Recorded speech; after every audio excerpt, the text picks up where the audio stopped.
കണ്ണൂർ തളിപ്പറമ്പിൽ സ്വകാര്യ ബസ്സുകൾ കൂട്ടിയിടിച്ചൊരു അപകടമുണ്ടായിരിക്കുന്നു. കുപ്പം കപ്പണത്തട്ടിലാണ് അപകടമുണ്ടായത്. 10 യാത്രക്കാർക്ക് പരിക്കേറ്റു. അർജുൻ കല്യാട് വിവരങ്ങളുമായി ചേരുകയാണ്. അർജുൻ, പരിക്കേറ്റവരുടെ നില എങ്ങനെയാണ് അപകടമുണ്ടായത്?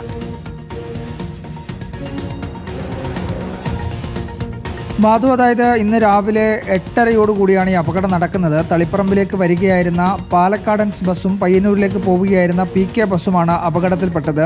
ബസ്സുകളിൽ ഉണ്ടായിരുന്ന 10 യാത്രക്കാർക്കാണ് അപകടത്തിൽ പരിക്കേറ്റത്. ഞായറാഴ്ച ആയതിനാൽ ബസ്സുകളിൽ യാത്രക്കാർ താരതമ്യേന കുറവായിരുന്നത് വലിയ ഒരു അപകടം ഒഴിവാക്കിയെന്ന് തന്നെ പറയേണ്ടി വരും. പരിക്കേറ്റവർ തളിപ്പറമ്പിലെ സ്വകാര്യ ആശുപത്രിയിലും പരിയാരം കണ്ണൂർ ഗവൺമെൻറ് മെഡിക്കൽ കോളേജിലുമായി ചികിത്സ തേടിയിട്ടുണ്ട്. ആരുടെയും പരിക്ക് ഗുരുതരമല്ല എന്നാണ് നമുക്ക് ലഭിക്കുന്ന വിവരം. അപകടത്തെ തുടർന്ന് ഏറെ നേരം ഈ വഴിയുള്ള ഗതാഗതം തടസ്സം ഉണ്ടാവുകയും ചെയ്തതാണ്. എന്തായാലും ഈ അപകടത്തിൽ കാര്യമായ പരിക്കുകൾ ആർക്കും ഉണ്ടായിട്ടില്ല എന്നതാണ് ഏറെ ആശ്വാസകരമായിട്ടുള്ള കാര്യം.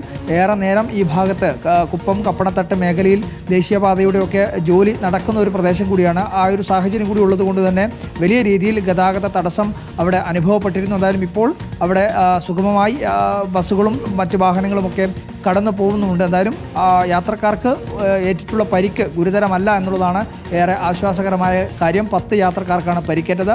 ഇവർ പ്രാഥമികമായി പരിയാരം മെഡിക്കൽ കോളേജിലും അതുപോലെ തന്നെ മറ്റ് സ്വകാര്യ ആശുപത്രികളുമായി ചികിത്സ തേടിയിട്ടുണ്ട്. കണ്ണൂർ കുപ്പത്താണ് സ്വകാര്യ ബസ്സുകൾ തമ്മിൽ കൂട്ടിയിടിച്ച് അപകടമുണ്ടായത്. 10 പേർക്കാണ് പരിക്കേറ്റ്. പരിക്ക് ഗുരുതരമല്ല.